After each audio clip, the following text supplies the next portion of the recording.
Welcome back to another Battlefront update.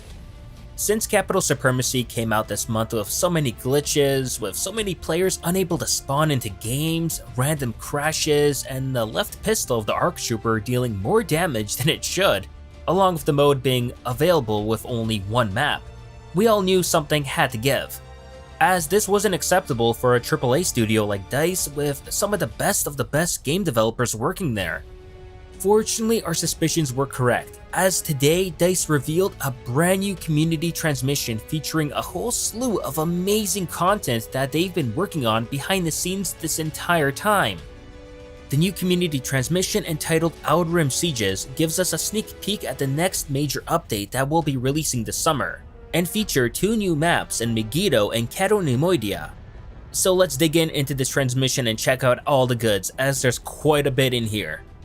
For starters, Mygeeto will be added to Battlefront II this July and will be playable in Galactic Assault, Capital Supremacy, Extraction, Strike, and Blast. It'll feature 2 new playable vehicles, a new artillery unit, and 4 new default planet skins, being the 21st Nova Corps, or better known as the Galactic Marines. And I have to say, a great choice by DICE on the officer, as I'm really digging his helmet here. Overall, all the Galactic Marines here look great and should be even better in-game. I know how much people have been wanting to see Galactic Marines in Battlefront 2 already, so it's awesome to see how DICE have been listening to the community and actually gave them just that. Now, seeing as Mygeeto will be available in Galactic Assault, it'll have 4 separate phases to the map. Phase 1 will focus on fast-paced close-quarters combat as the clones escort their UT-AT through the city ruins while the droids attempt to destroy it with rocket launchers. Rubble plays a key part in the gameplay, as in some cases it's your only cover from enemy fire. As the UT-AT gets closer to the main building, the clones will have to cross a bridge riddled with potholes and covered in debris. Although the bridge is completely exposed, the environment evolves as the battle progresses, making the trip across the bridge much safer for the clones. Phase 2 is when the UT-AT has reached the main building and destroyed both of the Magna droids guarding the entrance. The clones must now slice through the door's security systems in order to gain entry. While they're doing this, the droids will attack them from both flanks. The destroyed pieces of the Magna droids are the clones' major sources of cover, although there is a network of tunnels below the city streets that can be used by both the droids and the clones to travel from the opposing sides of the battlefield. Phase 3 will feature the droid power generator.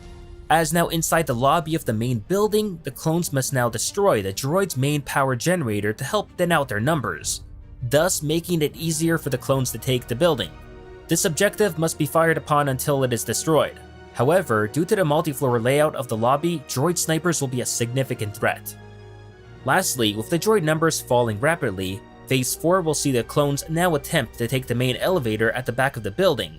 In order to accomplish this, the clones must slice through the elevator controls in the security room at the back left of the building, and capture the elevator room before the reinforcements run out. Next in the transmission is a sneak peek at some of the new vehicles coming to the game in the Mygeeto map. The first, of course, is the Magna Tri-Droid. Towering over enemy combatants, the Magna Tri-Droid acts as a devastating artillery support for the Separatists.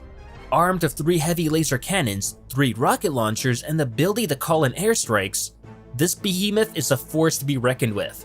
Although it will be stationary and placed reasonably far away from the combat, its ability to zoom in, as well as its quick-moving projectiles, more than make up for this.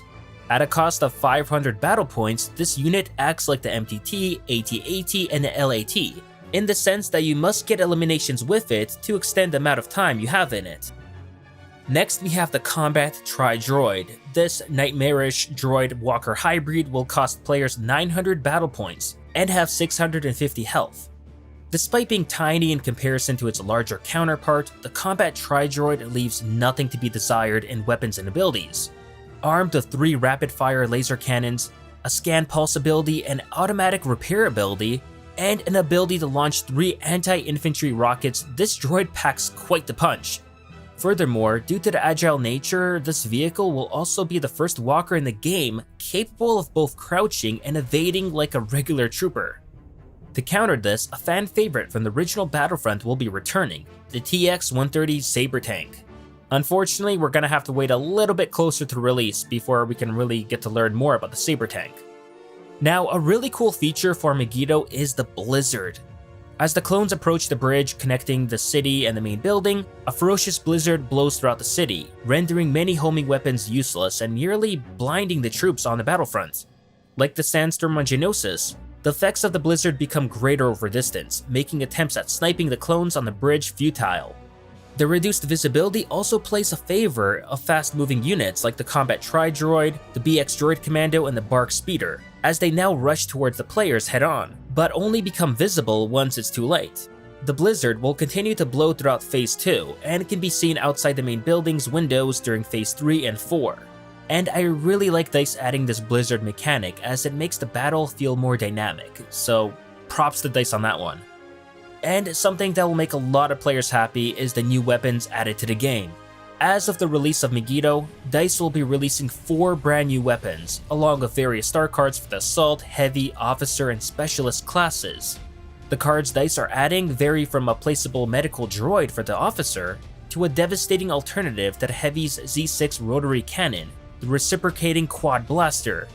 The new weapons will get their own transmission closer to the end of the month, but in the meantime, here's a quick description of what is to be coming. So for the Assault, DICE are adding the DP-23. It's a shotgun with a low rate of fire intended for mid-range combat. Although it is devastating at the right distance, firing at an enemy that is too close will deal less damage. It also suffers from high recoil. The Heavy will be getting the DC-17.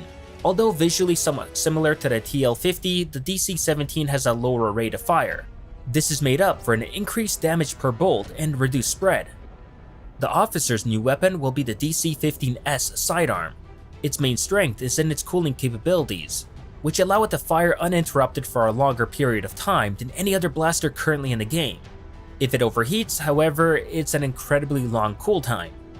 For the Specialist, acting as a compromise between the NT-242 and the IQA-11, they'll be getting the DC-15X, which does more damage than the IQA-11, but with a slower rate of fire and slightly slower bolt speed. And to help with darker environments, it has an unlockable night vision scope. Lastly, a really cool feature that should make both prequel and original trilogy fans excited for this update is that Mygeeto will be a multi-era map, the first time ever to be seen in Battlefront II.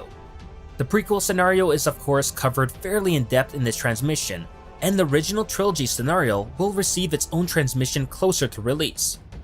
In the meantime, however, DICE can tell us that it's based on the battle mentioned in the novel Battlefront Twilight Company. It'll feature a brand new objective, new planet default skins for the Rebel Alliance, the 61st Mobile Infantry, as well as additional parts of the map that are unreachable in the prequel trilogy version. Finally, as a teaser for what's to come after Mygeeto has been released, players will travel to the misty world of Cato Neimoidia and fly throughout the shrouded cities as the Republic and the CIS battle for aerial superiority. Right now, there's nothing included about Cato Neimoidia in this transmission, as it's mostly a sneak peek for the Mygeeto map, but it does sound like Cato Neimoidia will have more of a focus on aerial combat. Maybe we might even get to see some new starfighters too, who knows? And lucky for us, DICE also included a quick sneak peek video of how Mygeeto will look in the game, giving us an idea of what we'll be encountering in the Galactic Assault version of the map when we do boot up Battlefront 2 in July. Suffice to say, this map is just gorgeous, and I really can't wait to try it out in Galactic Assault and especially in Capital Supremacy. This map was always pretty iconic in the original Battlefront 2 game, so it's gonna be pretty wild to be playing this in so much better graphics. So yeah, this update sounds absolutely bonkers, and it makes so much sense that DICE have been putting a lot of work into this update instead of focusing entirely on Capital Supremacy. Now, the only downside to this is that we have to wait until the summer to get Mygeeto along with Cato Neimoidia.